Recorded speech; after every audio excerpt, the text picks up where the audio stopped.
விழுப்புரம் மாவட்டத்தில் திடீரென்று பெய்த கனமழையால் செஞ்சியில் உள்ள அரசு ஒழுங்குமுறை விற்பனை கூடத்தில் 12,000 நெல் மூட்டைகள் சேதமானதால் விவசாயிகள் கவலையடைந்துள்ளனர். செஞ்சியில் உள்ள ஒழுங்குமுறை விற்பனை கூடம் விழுப்புரம் மாவட்டத்தின் முக்கிய நெல் கொள்முதல் நிலையமாக விளங்குகிறது. இங்கு மேல்மருவத்தூர், திண்டிவனம் உள்ளிட்ட சுற்றுவட்டார பகுதிகளில் விளைவிக்கப்படக்கூடிய நெல்மணிகளை விற்பனை செய்வதற்காக விவசாயிகள் இங்குதான் கொண்டு வருவர்.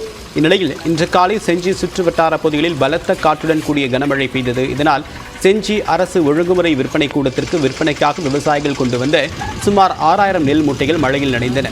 ஏற்கனவே வியாபாரிகளிடம் கொள்முதல் செய்து வைக்கப்பட்டிருந்த 6,000 நெல் மூட்டைகளும் நனைந்தன.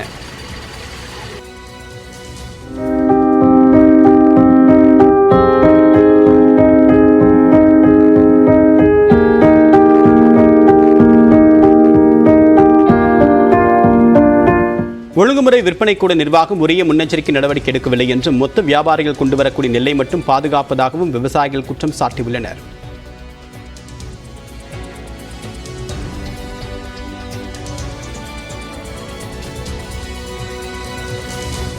சார், நான் 55 மணி நெல்லை தந்தேன்.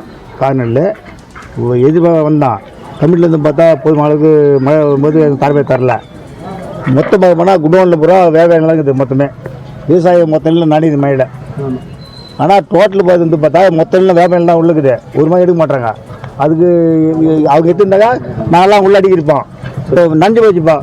5 குடோன்லேயும் வியாபார நெல் தான் இருக்குது. நாங்கள் அப்போ எங்கே எடுக்க முடியும்? தரையில் தான் எடுக்க முடியும். களத்தில் இப்போ களத்தில் அடுக்கும்போது என்ன ஆச்சு அப்படின்னு பார்த்தீங்கன்னா, மழை ஃபுல்லாகவே நனையும் போது போயிட்டு அங்கே உள்ள ஆஃபீஸில் போயிட்டு தார்பாய் கொடுங்க சேஃப்டிக்குன்னு கேட்டால் தார்பாயும் எதுவும் கொடுக்க முடியாதுப்பா, நீங்கள் டோக்கன் எடுத்துகிட்டு வாங்க அப்படின்றாங்க. ஒரு நாளைக்கு 250 டோக்கன் தான் தரேன்றாங்க. 250 டோக்கன் வச்சுட்டு இப்போ மழையில் நனைஞ்சு நெல்லை நாங்கள் என்ன பண்ணுறது? இப்போ பார்த்தீங்கன்னா 2,000 ரூபா நேற்று ஒரு நெல் விலை போயிருக்கு.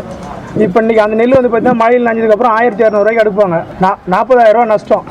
இப்போ அந்த நஷ்டஈடு யார் தர போகிறாங்க?